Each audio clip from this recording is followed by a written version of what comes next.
Sketch the graph of f of x equals 6 times 1/3 to the x.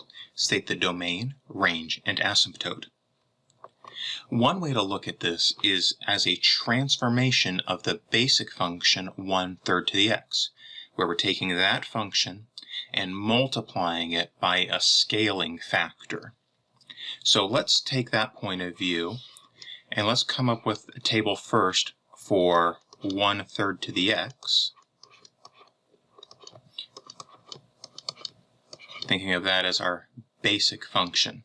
All right, so if my input is 0, 1/3 to the 0 is 1. 1/3 to the first power is 1/3. 1/3 to the second power is 1/9. Remembering that negative exponents mean reciprocals, 1/3 to the negative first power is 3, and 1/3 to the negative second power is 9. So now, if we were to sketch that function, so let's sketch that. Let's just use a scale of 1s on each axis. So this mark means 10, this mark means 10. So we have the point -2, 9, -1, 3, 0, 1, 1, 1/3, and 2, 1/9. And we see we get this exponential function. Right? This decreasing exponential function. All right, so now what does the 6 do?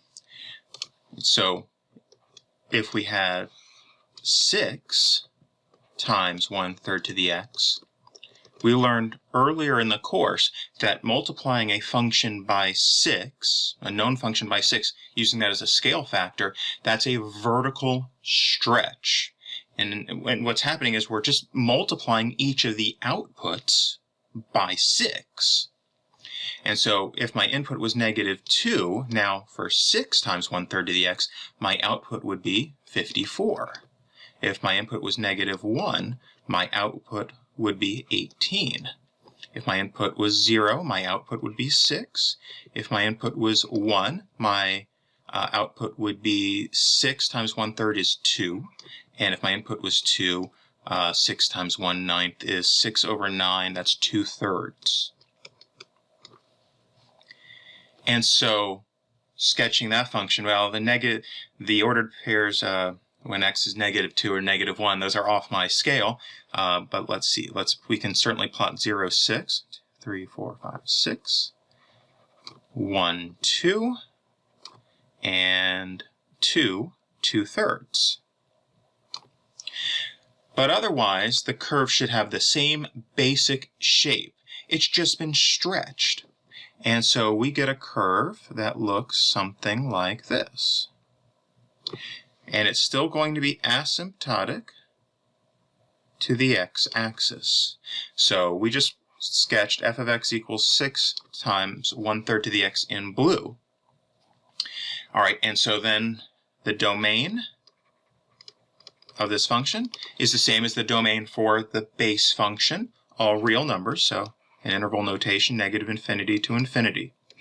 The range, again, the same as the base function in this case, so the range would still be from 0 to infinity, parentheses 0 to infinity.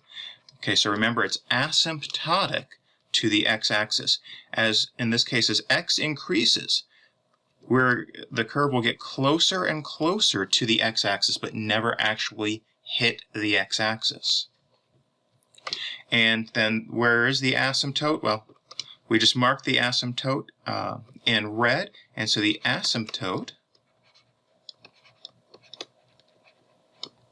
can be written as a line, and it's the line y equals 0. It's a horizontal line. So it would be just y equals a number, the y value is 0.